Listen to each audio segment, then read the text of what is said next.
میں مدینے کی جانب نہ کیسے کھینچوں، میرا دین اور دنیا مدینے میں ہے۔ حضرت موسیٰ علیٰ نبینا علیہ الصلاۃ والتسلیم جب اس وادی میں پہنچے جہاں پر انہیں شرف ہم کلامی حاصل ہوا اور کلیم اللہ کے خطاب سے نوازے گئے، تو اس وادی مقدس کے احترام کے لیے اور اس کی بابرکت سرزمین سے برکت و سعادت حاصل کرنے کے لیے اللہ رب العزت نے حضرت موسیٰ کو حکم دیا کہ اپنی جوتیاں وہ اتار لیں تاکہ ننگے قدم رہیں، تو ان قدموں کا ڈائریکٹ اتصال ہو جائے اس وادی کی مبارک سرزمین سے، اور اس کی برکتیں بلا کسی چیز کے حائل ہوئے حضرت موسیٰ کو مل سکیں۔ تو اس کی برکت کے حصول کے لیے اللہ رب العزت کی جانب سے حکم دیا گیا کہ فَاخْلَعْ نَعْلَيْكَ، اے موسیٰ تم اپنی جوتیوں کو اتار لو۔ اتار لو کا مطلب اتار کر کے اسی وادی کے پیچھے ڈال دو، اور ننگے قدم جو ہے وہ آپ اس وادی کی سرزمین پر آگے بڑھیں۔ انزعہما یعنی ان دونوں جوتیوں کو آپ جو ہے وہ اتار کر کے پھینک دیں۔ لِتُصِيبَ قَدَمَيْكَ برکت الوادی، تاکہ تمہارے دونوں قدموں کو وادی مقدس کی برکت مل جائے، پہنچ جائے، ہے نا۔ اب اس میں اختلاف ہو گیا کہ یہ جوتیاں اتارنے کا جو حکم دیا گیا تھا اس کا مقصد کیا تھا؟ تو ایک مقصد تو یہ واضح کیا کہ تاکہ حضرت موسیٰ کو اس کی برکت جو ہے وہ حاصل ہو جائے، قدموں کو اس کی برکت مل جائے، اس وجہ سے جو ہے وہ یہ حکم دیا گیا تھا۔ ایک دوسری وجہ اور بھی بیان کی گئی ہے، وہ یہ کہ وادی کے احترام کے لیے نہیں اور اس کی برکت ملے اس وجہ سے نہیں، بلکہ حضرت موسیٰ جو جوتیاں پہنے ہوئے تھے وہ چمڑے کی تھیں، اور وہ جو چمڑا تھا وہ ایک مرے ہوئے ہے نا گدھے کی کھال سے بنایا گیا تھا، جس کو دباغت نہیں دی گئی تھی، ہے نا۔ تو وہ ایک طریقے کی جو ہے وہ نجاست کی منزل میں تھیں وہ جوتیاں، اس وجہ سے اس وادی کے تقدس کے یہ چیز خلاف تھی کہ وہاں پر کوئی نجس چیز لائی جائے، اس وجہ سے حضرت موسیٰ کو یہ حکم دیا گیا تھا۔ لیکن اس قول کو مفسرین کرام نے زیادہ توجہ نہیں دی، اور اس کے بارے میں فرمایا گیا کہ اس پر کوئی ظاہری دلیل موجود نہیں ہے کہ وہ جوتیاں جو ہیں وہ مردار کھال کی بنی ہوئی تھیں، اس پر کوئی دلیل نہیں ہے، جبکہ پہلے والے قول کی دلیل خود آیت کریمہ میں موجود ہے کہ فَاخْلَعْ نَعْلَيْكَ إِنَّكَ بِالْوَادِ الْمُقَدَّسِ طُوًى۔ اس وادی مقدس کو وجہ کے طور پر، علت کے طور پر آگے بیان کیا گیا، جس سے اس بات کا پتہ چلتا ہے کہ یہ جوتیاں نکالنے کا جو حکم دیا گیا تھا وہ وادی کی ہے نا تقدیس کے لیے دیا گیا تھا، اس کے تقدس کو ملحوظ خاطر رکھنے کے لیے دیا گیا تھا۔ بہرحال یہ قول بھی انہوں نے نقل کیا اور فرمایا اولینہا کانت من جلد حمار میت غیر مدبوغ، کہ یہ جو جوتیاں تھیں وہ بنی ہوئی تھیں ایسے ہے نا مردہ گدھے کی جلد سے جس کو دباغت نہیں دی گئی تھی، ہے نا۔ ایک وجہ تو یہ ہے نا، تو دو وجہ ہو گئی ہیں۔ تیسری وجہ یہ کہ یہ حکم جو ہے نہ تو برکت لینے کے لیے دیا گیا تھا اور نہ ہی نجاست کی وجہ سے دیا گیا تھا کہ نجس کھال کی وہ جوتیاں تھیں اس وجہ سے بھی نہیں دیا گیا تھا، بلکہ ایک یہ عام طریقہ ہے کہ ننگے قدم ہونا یہ خشوع اور خضوع پر دلالت کرتا ہے۔ اللہ کی بارگاہ میں پہنچنے کا یہ ایک ہے نا بہت ہی منکسر المزاج والا، انکساری والا جو ہے وہ طریقہ ہے۔ اسی وجہ سے بزرگان دین جو ہے بابرکت جگہوں پر جب جاتے ہیں تو ننگے پیر جاتے ہیں، ننگے پیر طواف کرتے ہیں، حج کرتے ہیں، ہے نا، تو یہ تواضع کے طور پر تھا۔ اسی کو تیسرے قول کو یہاں نقل کیا، اور لأن الحفظ تواضع للہ، اس لیے کہ ننگے قدم جو ہے وہ چلنا یہ اللہ کے لیے جو ہے وہ تواضع ہے۔ ومن ثم، اسی وجہ سے طاف السلف بالکعبہ حافین، اسی وجہ سے اسلاف کرام کعبہ مکرمہ کا طواف جو ہے وہ ننگے قدم ہو کر کے کیا کرتے تھے۔ یہ تو اقوال کا بیان ہو گیا۔ اب کس قول پر خود قرآن دلالت زیادہ کر رہا ہے، ظاہری دلالت کر رہا ہے، اس کو بتاتے ہیں۔ والقرآن يدل على ان ذلك احترام للبقعہ و تعظیم لہا، ہے نا، اور قرآن چونکہ اس بات پر جو ہے وہ ہے نا کہ اس بقعہ یعنی اس وادی کی جو کہ احترام اور اس کی تعظیم پر جو ہے وہ دلالت کر رہا ہے، فخلعہما والقاہما من براء الوادی، تو حضرت موسیٰ نے اس حکم کو سن کر کے ان کو نکالا اور ان کو وادی کے پیچھے ہی پھینک دیا، ہے نا، وادی کے پیچھے ہی اسے ڈال دیا۔ انکا بالوادی المقدس المطہر، یعنی جو بالکل پاک ہے، اب المبارک یا بابرکت، مقدس کا معنی یہاں پر دو، یا تو یہ صاف ستھری ہے، اس میں گندگی جو ہے وہ نہیں ہے، اس وجہ سے جو ہے وہ کہا جا رہا ہے، یا یہ کہ یہ بابرکت ہے، اس وجہ سے اسے مقدس کہا گیا۔ مقدس کہنے کی دو وجہ، مقدس اس کو بھی کہا جاتا ہے جو ظاہری طور پر ہے نا تمام گندگیوں سے، آلودگیوں سے بالکل معرہ ہو، پاک و صاف ہو، اس کو بھی مقدس کہتے ہیں، اور جس کے وجود سے، جس جگہ سے، جس چیز سے برکتیں حاصل ہوتی ہیں تو اس کو بھی مقدس کہتے ہیں، ہے نا۔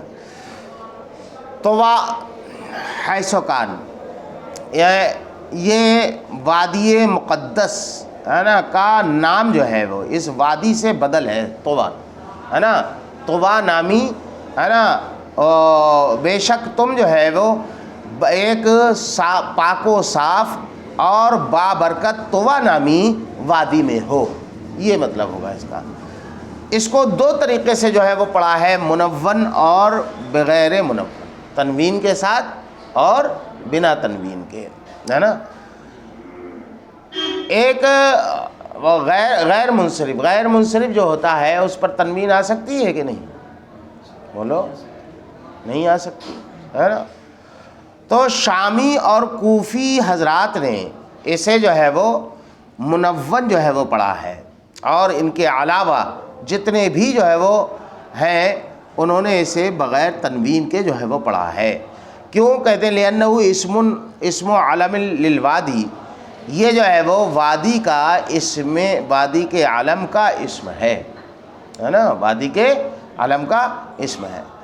اور دوسرے لوگوں نے اسے بغیر تنوین کے پڑھا اور بقعہ کی تعویل میں کر کے جو ہے وہ پڑھا، یعنی عالمیت، اور اس میں جب بقعہ کی تعویل میں ہو گیا تو کیا ہوگا بیٹا؟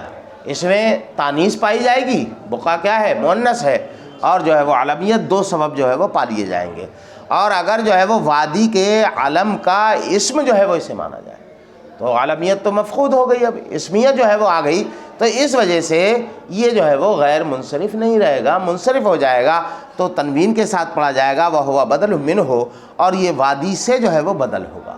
کس سے ہوگا بیٹا؟ وادی سے بدل ہوگا تو تانیث بھی نہیں پائی جائے گی، تو اس وجہ سے یہ جو ہے وہ غیر منصرف نہیں رہے گا۔ دوسرے لوگوں نے جنہوں نے تنوین کے ساتھ پڑھا ہے انہوں نے بقعہ کی تعویل میں کر کے اسے جو ہے وہ پڑھا ہے، اس وجہ سے یہاں پر دو سبب جمع ہو گئے، ایک عالمیت اور دوسری تانیث، تو اس وجہ سے یہ غیر منصرف ہو گیا۔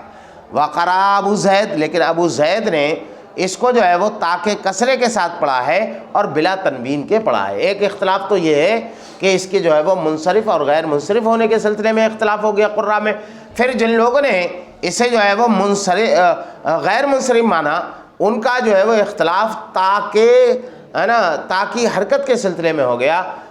ان میں سے ایک گروہ نے تاء کو ضمے کے ساتھ پڑھا، طوا پڑھا، اور دوسروں نے تاء کے کسرے کے ساتھ طوا پڑھا بغیر تنوین کے۔ وَأَنَا اخْتَرْتُكَ اور بے شک میں نے تم کو چن لیا ہے نا. تو اخترتک اس کی تفسیر اصطفیتک ہے نا, کس کے لیے چن لیا ہے؟ تو جس کے لیے چنا گیا اس کو آیت میں بیان نہیں کیا گیا, تو علامہ نصفی نے اس کو واضح کیا للنبوتی ہے نا, نبوت کے لیے میں نے تمہیں چن لیا ہے. اب اختلاف ہو گیا انا کے سلسلے میں ہے نا, کہ قاری حمزہ کوفی نے اس کو جو ہے وہ انا کے ساتھ جو ہے انا پڑھا, انا اخترتک نہیں بلکہ وَأَنَا اخْتَرْتُكَ اس کو جو ہے وہ پڑھا. کیوں جو ہے وہ پڑھا ہے نا, حمزے کے فتح اور اس کے نون کی تشدید کے ساتھ جو ہے وہ کیوں پڑھا؟ تو کہتے ہیں کہ یہاں پر لام جو سببیہ ہے اس کو مقدر جو ہے وہ مانا اے لِأَنَّا, کیا تھا یہ اصل میں لِأَنَّا ہے نا, یعنی یہ وجہ بیان کی جا رہی ہے, علت بیان کی جا رہی ہے اس کی کہ تم مقدس وادی میں حاضر ہو چکے ہو, اپنی جوتیوں کو نکال لو, اس لیے کہ میں نے تم کو جو یہاں بلایا ہے وہ اس وجہ سے جو ہے وہ بلایا ہے کہ میں نے تمہیں نبوت کے لیے چن لیا ہے. تو تعلیل کے لیے لام تعلیلیہ یہاں پر مقدر ہے.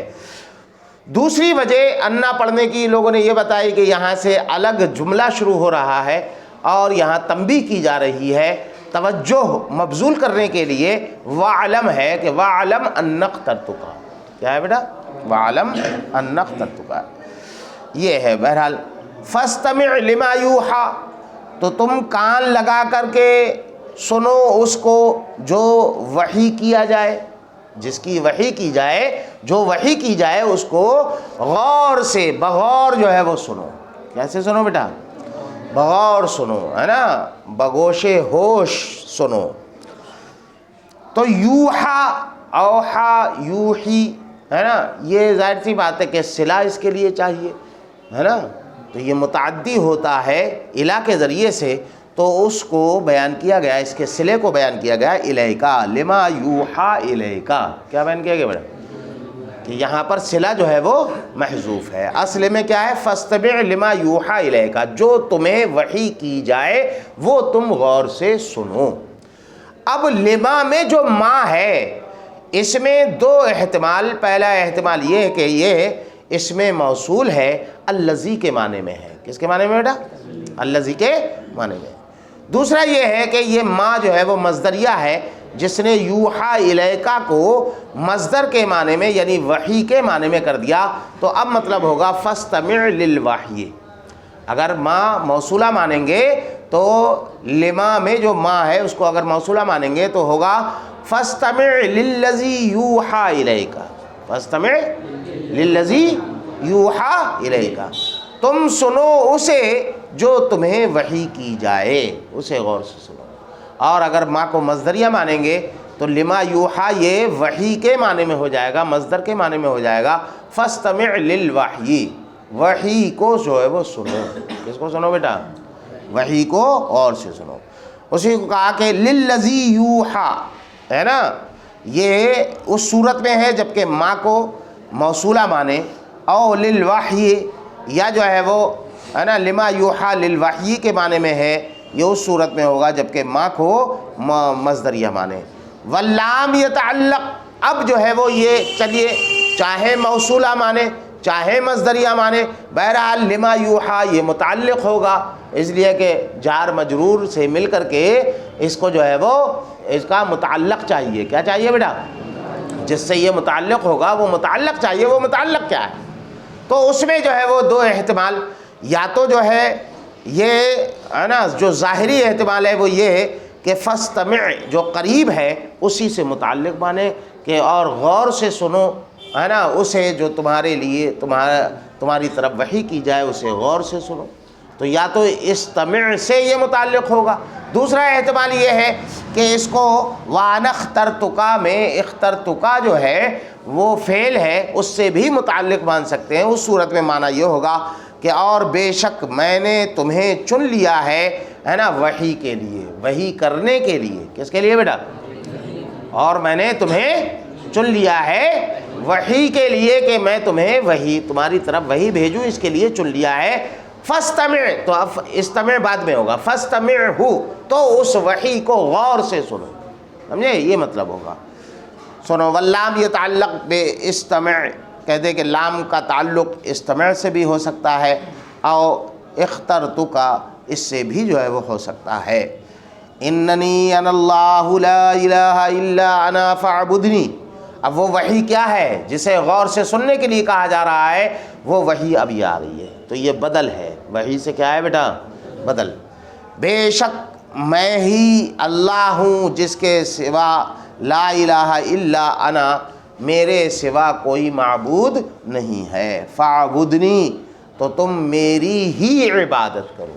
تو عبادت کا مطلب یہاں پر کہ میری جو ہے وہ توحید کا اقرار کرو, مجھے ایک جو ہے وہ مانو, اور ساتھ ہی ساتھ میری اتباع کرو, ہے نا. تو دونوں فاعبدنی میں, دونوں اعبد میں دونوں معنی پائے جاتے ہیں. ظاہر سی بات ہے کہ جب کسی کو معبود حقیقی یکتا طور پر جو ہے وہ جانو گے تو اسی کی اتباع کرو گے, تو اطاعت اسی کا جو ہے وہ لازمی امر ہے. یعنی وحدنی یعنی تم میری توحید کا اقرار کرو, مجھے جو ہے وہ ایک مانو اور میری ہی اتباع کرو. واقم الصلاۃ لذکری, اور میرے ذکر کے لیے تم نماز جو ہے وہ قائم کرو. کس کے لیے بیٹا؟ میرے ذکر کے لیے.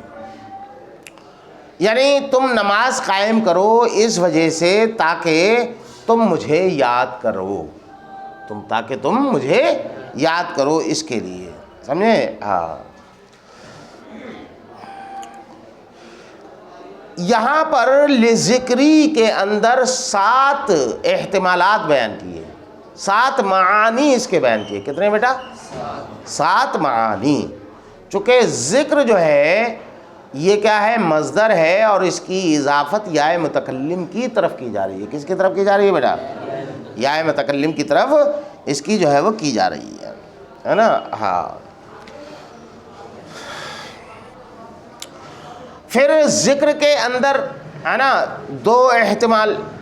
ایک تو جو ہے ذکر جو ہے وہ ہے نا یاد کرنے کے معنی میں آتا ہے. کس کے؟ تذکر کے معنی میں. کس کے معنی میں آتا ہے بیٹا؟ یاد کرنے کے معنی میں. ذکر جو ہے وہ حفظ کے معنی میں بھی آتا ہے. کس کے معنی میں آتا ہے بیٹا؟ حفظ کے, ہے نا. کسی چیز کو محفوظ کر لینا, اس کے معنی میں بھی جو ہے وہ ذکر آتا ہے. تو ذکر کی 2 صورتیں ہیں. ان دونوں معانی کے اعتبار سے انہوں نے 7 معانی یہاں پر اس کو بیان کیے گئے, اور یہ سب 7 معانی نکلتے ہیں کس کے لیے؟ کس کے اعتبار سے؟ چونکہ مصدر کی اضافت ہے یا متکلم کی طرف, تو یہ مصدر کی جو اضافت یا متکلم کی طرف ہو رہی ہے تو یا متکلم کو فاعل مانے یا مفعول مانے.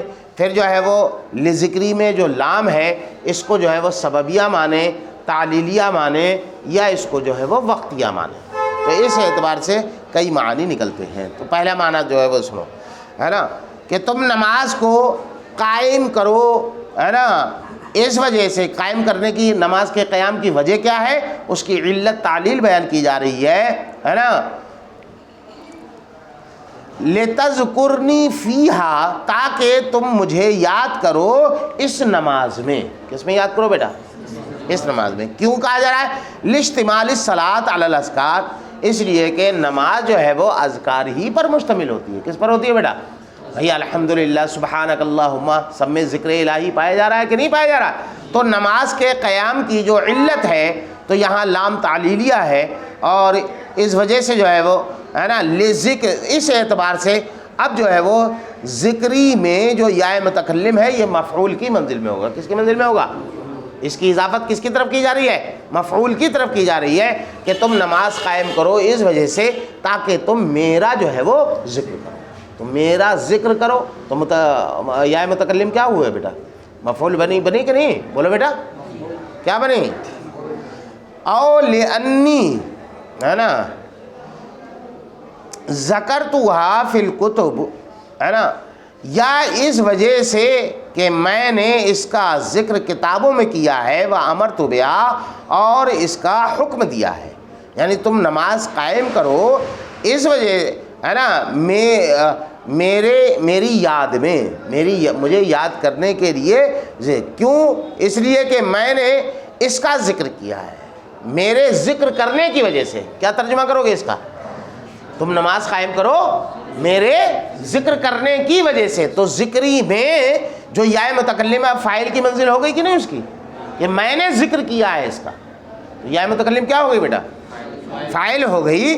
تو اس وجہ سے جو ہے وہ ذکر، کہ میں نے اس کا ذکر چونکہ کتابوں میں کیا ہے اور میں نے اس کا حکم دیا ہے، اس وجہ سے تم نماز قائم کرو۔ سمجھ میں آ گیا؟ معانی میں کچھ جو ہے وہ فرق سمجھ میں آ رہا ہے کہ نہیں؟ او لِأَنَّا أَذْكُرُكَ بِالْمَدْحِ، یا اس وجہ سے تم نماز قائم کرو میرے ذکر کی وجہ سے۔ کیا کرو گے نا ترجمہ؟ میرے یاد کرنے کی وجہ سے۔ کس کی وجہ سے؟